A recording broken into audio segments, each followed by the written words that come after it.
नमस्कार। मेरे सामने यहाँ 24 वर्षीय युवक हैं जिनकी हस्तरेखा को मैं यहाँ पर देखने जा रहा हूँ और क्या क्या इनकी उंगलियों के फल हैं, क्या इनकी पर्वत कहते हैं, क्या इनकी रेखाएं बोल रही हैं, इन सबको मैं क्रम से बताने वाला हूँ।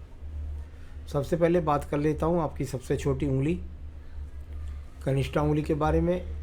कनिष्ठा उंगली सूर्य की उंगली के प्रथम पर्व तक नहीं पहुंची है, यानी थोड़ा संघर्ष होगा जीवन के अंदर, तब जाकर के ये लोग अपनी असली ऊंचाई को प्राप्त कर पाते हैं। यानी कुल मिलाकर जीवन में इनको सब कुछ कराया नहीं मिलता है, ये अपने संघर्ष के द्वारा स्वयं को स्थापित करते हैं ऐसे व्यक्ति। प्रथम पर्व मानसिक पर्व यहाँ पर पूरी तरीके से बली है, किसी भी तरह से दिमाग से घबराने वाले व्यक्ति नहीं है, मानसिक स्थिति पूरी मजबूत है, याददाश्त अच्छी खासी है। सेकंड पर्वत पर किसी प्रकार की बुरी रेखाओं का ना होना, यानी कुल मिलाकर के लड़ने झगड़ने की प्रवृत्ति पर ध्यान ना दे करके अपनी तरक्की पर ध्यान देने वाला व्यक्ति है। तीसरे पर्व पर जो खड़ी रेखाएं हैं वो इस बात को बताती हैं कि वर्तमान में भी व्यक्ति कहीं ना कहीं से धन के आगमन बनाए हुए है। सूर्य की उंगली का प्रथम पर्व किसी प्रकार की कोई भी यहाँ पर बुरे चिन्ह नहीं है, कोई क्रोध नहीं करता बिना वजह, किसी भी अग्निकांड का कोई योग नहीं, आँखों से संबंधित रोग नहीं, बीपी का कोई रोग नहीं। साथ ही साथ सूर्य शनि की उंगली आपस में मिली हुई है, अपने माता पिता की बहुत सेवा करने वाले हैं। सेकंड पर्वत पर भले ही खड़ी रेखा नहीं है तो यहाँ दूषित रेखा भी नहीं है, जो इस बात का प्रमाण करती हैं कि यदि व्यक्ति प्रयास करे तो राज्य सरकार से लाभ मिल सकता है। तीसरे पर्व पर खड़ी रेखाएं व्यक्ति के जीवन के अंदर पिता से सहयोग दिलाती हैं और व्यक्ति बुढ़ापे तक पिता माता की सेवा करता है। अब बात करते हैं हम आपकी शनि की उंगली के प्रथम पर्व के बारे में। किसी भी प्रकार का कोई बुरा दोष यहाँ पर नहीं, और साथ ही उंगली भी सीधी, खेल के प्रति भी रुचि, समाचारों में भी रुचि, साथ ही साथ कुल मिलाकर अपने जीवन में मन से भी बली, और किसी भी प्रकार का स्थायी रोग आपके शरीर के अंदर वर्तमान में नहीं है। सेकंड पर्वत बिल्कुल उचित है, किसी प्रकार के कोई कर्ज की रेखा नहीं, किसी प्रकार से कहीं पैसा डूबने का योग भी नहीं। तीसरा, पारिवारिक पृष्ठभूमि को अपनी हिम्मत से अपनी मेहनत से चला लेने की शक्ति भी व्यक्ति के अंदर मौजूद है। मैं बात करता हूँ इसके बाद में आपके पर्व की, और वह पर्व है आपका बृहस्पति की उंगली का प्रथम पर्व। शुगर, कोलेस्ट्रॉल, लीवर, किडनी, मोटापे के रोग यहाँ से देखे जाते हैं, अभी इस तरह का कोई रोग नहीं। सेकंड पर्वत पर पति पत्नी के बीच के संबंधों के लिए देखा जाता है, बहुत ही सुंदर। जीवन में अगर ये पर्वत ऐसे ही रहता है तो पति पत्नी के बीच में बड़े संबंध अच्छे रहेंगे। तीसरा पर्व पर खड़ी रेखा यानी संतान का सुख सहयोग भी प्राप्त होगा। आइए बात करता हूँ बुध पर्वत के बारे में। अभी मैं बुध पर्वत पर जब देखता हूँ तो मुझे लगता है कुछ हल्की हल्की रेखा यहाँ पर खड़ी है, यानी कुल मिलाकर के पर्वत में अशुभ चिन्ह कोई नहीं, यानी को आप जैसा चाहते हैं वर्तमान में पर्वत ऊर्जित है, सही है, बहुत अच्छी खड़ी रेखा नज़र नहीं आ रही हैं, जो आने वाले समय में बन जाएंगी खड़ी रेखाएं, तो कोई घबराने की ज़रूरत नहीं है। अच्छी बुद्धि है, अच्छी भाषा शैली है, और धन के आगमन भी यहाँ पर जब खड़ी रेखाएं बन जाएंगी तो मजबूती के साथ बनने शुरू हो जाएंगे।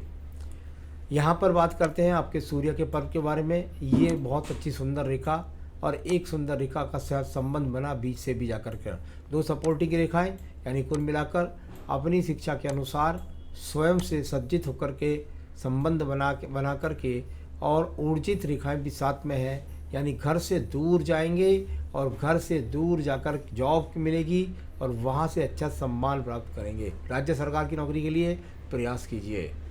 आइए बात करते हैं इसके बाद में आपके पर्व के बारे में, और वह है आपका शनि का पर्व। शनि का पर्व, और यहाँ पर अच्छी रेखाएं खड़ी होना, और एक चतुर्भुज का भी बेहतरीन सा योग यहाँ पर बना हुआ, यानी जब जब ये चतुर्भुज व्यक्ति को बन जाए तो भाग्य में जो अड़चन कोई आ रही होगी उस अड़चन से निकाल करके ये चतुर्भुज निकाल करके ले जाता है। यानी मेरे हिसाब से मैं अभी भी भाव को भाग्य ऊर्जित ही मानता हूँ। यहाँ पर बात करते हैं आपके बृहस्पति पर्व के बारे में। यहाँ अभी ट्रेंगल्स बनती हुई रेखा दिखाई देती हैं। आने वाले भविष्य में अच्छे चतुर्भुज बनेंगे यहाँ, जो आपका मकान बनाएंगे। कुल मिलाकर मल्टी टैलेंटेड रेखाएं शनिवार को शनि पर्व को दिख रही हैं। ज्ञान के द्वारा धन कमाने के योग और भक्ति भावना और सही रूप से सभी लोगों के साथ में संबंध बनने के योग दिखाई देते हैं। आपकी हृदय रेखा बहुत ही स्वस्थता के साथ है। किसी प्रकार से मन में कोई अशांति नहीं, पति पत्नी के बीच में किसी प्रकार के झगड़े झंझट नहीं, और साथ ही साथ यहाँ से ये बहुत अच्छी ऊर्जित रेखाओं के रूप में जो रेखाएं खड़ी हैं, जो बताती हैं कि जीवन में ऐसा व्यक्ति अपनी योजनाओं से अच्छी ऊंचाइयों को प्राप्त कर लेता है। तो कोई पति पत्नी झगड़ा नहीं, किसी प्रकार का रोग नहीं, मन के अंदर कोई अशांति नहीं। आइए बात करता हूँ आपके निम्न मंगल पर्व के बारे में। कर्म रूपी रेखा ने संबंध बनाया, शनि पर्व को देखा, और यहाँ से लगातार वो ऊर्जित रेखा निकलती है जो शनि पर्व को देखती हैं। व्यक्ति मेहनत से स्वयं को सिद्ध करने वाला व्यक्ति है। तो इस तरह की रेखाएं बहुत अच्छी रेखा कहलाती हैं। इनको कर्म रेखा बोलते हैं। ये रेखा होती हैं तो व्यक्ति के बुद्ध से भी संबंध बना कर्म रेखा का। व्यक्ति अपनी बुद्धि अपनी मेहनत के द्वारा धन के आगमन बना लेगा। स्वप्न नहीं देखता है, मेहनत करता है और मेहनत से स्वयं को सिद्ध कर लेता है। अब बात करते हैं हम आपकी बुद्धि रेखा के बारे में। बहुत सुंदर बुद्धि रेखा, और किसी भी प्रकार का इस बुद्धि रेखा में देखता हूँ तो कोई दीप नहीं है, कोई एक्स का चिन्ह नहीं है, यव नहीं है, कोई बुरे प्रमाणित चिन्ह नहीं, और चंद्र पर्वत से संबंध बनाया धीरे धीरे। हाँ, ये है अति सोचते हैं, क्योंकि ये थोड़ा सा हल्की डाउन हो गई है। बस ज़्यादा सोचते हैं इतना प्राप्त कर लूँ उतना प्राप्त कर लूँ, ये ज़रा अच्छी बात नहीं है। धीरे धीरे प्राप्त करेंगे, सब कुछ प्राप्त हो जाएगा। बुद्धि रेखा का पूरा इस्तेमाल कीजिए, जीवन में सब कुछ मिल जाएगा। यहाँ पर बात करता हूँ आपके द्वितीय मंगल पर्वत के बारे में। झगड़े झंझट कोर्ट कचहरी मुकदमे के लिए इस पर्व को देखा जाता है। यहाँ पर इस तरह का कोई भी योग दिखाई नहीं देता। चंद्र पर्वत की गति बहुत ही सुंदर बनी हुई है, यानी ये चंद्र पर्वत की जो गति है ये धीरे धीरे बनकर के जुड़ जाएगी। और इस रेखा का मतलब ये होता है, या तो व्यक्ति घर से ही हजारों किलोमीटर की दूर पर नौकरी करता है, या व्यक्ति विदेश यात्रा भी करता है। यहाँ कुल मिलाकर के ये नीचे वाले पर्वत से जो रेखाएं हैं, बस एक बात ध्यान रखिएगा, किसी प्रकार के गलत खान पान में मत पड़ जाइएगा। बस इस बात का आपको ध्यान रखना है। बाकी चंद्र पर्वत की गति ठीक है। यहाँ ये अच्छी रेखा बता रही हैं कि तैयार रहिए, आपके जीवन में स्थान परिवर्तन या तो हो चुका होगा, और नहीं तो जल्द स्थान परिवर्तन के बाद आपके जीवन के अंदर आप अपनी जॉब को प्राप्त कर पाएंगे। मैं बात करता हूँ इसके बाद आपके पास बुध रेखा की। बुध रेखा बहुत ही अच्छी तरीके से यहाँ से ये बुध रेखा आपकी जा रही है। इसको बुध रेखा ही बोलूँगा, सिर्फ व्यापारिक रेखा नहीं बोलूँगा। जब तक इसका बुध पर्वत से संबंध नहीं बनता है, जब तक ये व्यापारिक रेखा नहीं होती।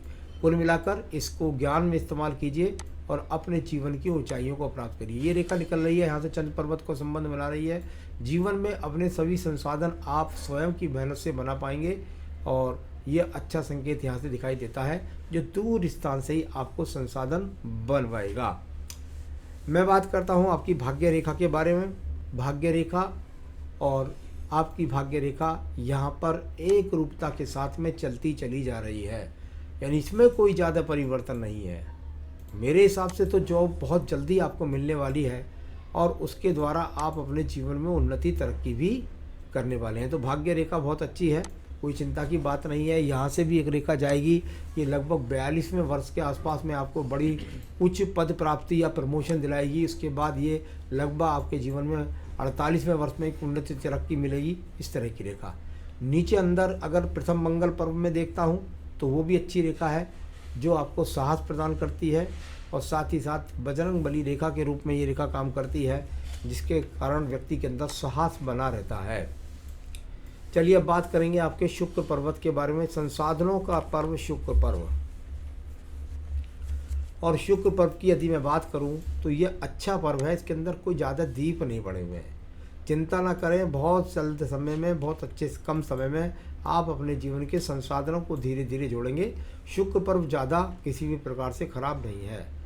अंगूठे का प्रथम पर्व पर थोड़ी माइनस रेखा है, बस ज़रा जल्दबाजी ना करें संसाधनों के बारे में। और ये तर्क शक्ति का पर्व भी यहाँ पर आपका मजबूत है। अब बात करते हैं आपकी आयु रेखा के बारे में। आयु रेखा आपकी बहुत ही मजबूती के साथ में और ये कुछ पैतृक संपत्ति भी दिलाती हुई रेखा आपकी, और यहाँ लगभग बैठती है जा कर के, तो कह सकता हूँ कि अच्छा चौड़ा शुक्र पर वह 80 के आसपास तक। तो ये सब चीज़ें यहाँ पर बहुत अच्छी और उचित मुझे हाथ के अंदर दिखाई पड़ी हैं। आइए आपके सवालों को देखता हूँ, और मैं लगभग अभी हस्तरेखा में, क्योंकि बहुत सारी रेखाएं बनने वाली है, तो इसलिए मैं 5 वर्ष तक के बारे में ज़्यादा ध्यान से आपको बता पाऊँगा। जीवन में कोई बड़ा संकट या कष्ट है या नहीं, अगले 5 साल में तो मुझे कोई जीवन में बड़ा कष्ट या संकट नज़र नहीं आता। तो यहाँ ऐसा कुछ नहीं दिखता। कौन सा व्यापार करूं या शेयर मार्केट में पैसा लगाऊं? शेयर मार्केट में पैसा लगाना ही संकट हो सकता है, क्योंकि शेयर मार्केट के लिए बुद्ध जैसा चाहिए, वो आपका है नहीं, और आप अपना पैसा डुबो देंगे और किसी के कर्ज का सामना हो जाएगा, तो वही बड़ा संकट कहीं आपके लिए ना बन जाए, उसका ध्यान रखना है आपको। व्यापारिक हाथ ही नहीं है, नौकरी के लिए प्रयास करें। बड़ा अधिकारी बन सकता हूँ या नहीं? मुझे डर ये है कि कहीं ऐसा ना हो कि आपकी अभी वर्तमान में अच्छी नौकरी लगी हुई हो और आप बड़े अधिकारी बनने के चक्कर में कहीं उसको जॉब को ना छोड़ दें। कुल मिलाकर आपको नौकरी मिलेगी, थोड़ा मेहनत करिए और ज़्यादा जल्दबाजी ना करिए, गलत निर्णय ना लीजिए, पर ध्यान रखना है आपको। वैवाहिक जीवन आपका सुंदर होगा, संतान का सुख शोक भी आपको मिलेगा। जीवन में धन कितना होगा? बहुत अच्छा ऊर्जित पर्वत है जिस प्रकार का मैं देखता हूँ, और ज़्यादा बुरा भी हो जाएगा तब भी आप करोड़ों रुपए में खेलेंगे, चिंता ना करें। 27वें वर्ष में आपका ज़्यादा भाग्य उदय होगा। बुढ़ापे में जीवन अच्छा होगा। मकान अभी 6-7 साल तक नहीं बनेगा, उसके बाद बन जाएगा तो कोई रेखा बन दिखाई दे जाएगी, लेकिन बनेगा अवश्य। तो क्या करें आप, जो आपके जीवन में तरक्की बनी रहे और कोई किसी प्रकार की समस्या आपके जीवन में ना आए। सबसे पहले याद रखिए ओम ब्रह्म बृहस्पति नमः, ये बीज मंत्र, ओम ब्रह्म बृहस्पति नमः ये बीज मंत्र है। इसकी रोज़ाना 3 माला का जाप करिए। साथ में रुद्र गायत्री मंत्र होता है, उसकी 1 माला का जाप अवश्य कीजिए। और एक बैंकॉक पुखराज, ये पीला पुखराज होता है, ये मंदा आता है, आप चाहेंगे तो मुझसे मिल सकता है आपको। शुरुआत में आपको 3 साल तक ये रत्न पहनना है, क्योंकि मुझे आपको ऊर्जित करना है और आपकी ऊंचाइयों को प्राप्त कराना है। उसके बाद जब अच्छा धन बन जाए तो 3 साल बाद उस रत्न को बदलिए और फिर आप श्रीलंकन पुखराज पहनिए। तो शुरुआत में पीला पुखराज आपको इस उंगली के अंदर पहनना है। जो पूजा पाठ मैंने आपको बताई है, उस पूजा पाठ को आप अवश्य करें, जिससे आपको अच्छी से अच्छी नौकरी मिले, आपके जीवन में कोई परेशानी ना आए, आपके बीच जीवन में कोई संकट ना आए, कोई गलत निर्णय ना लें और जीवन में तरक्की उन्नति को प्राप्त कर सकें। तो आपको विशेष रूप से इन बातों का ध्यान करना होगा, इन पूजा पाठ को करना होगा। आप सुखी रहें, अपने जीवन में तरक्की उन्नति करते रहें, प्रगति करते रहें। ये अच्छा हाथ है। नमस्कार।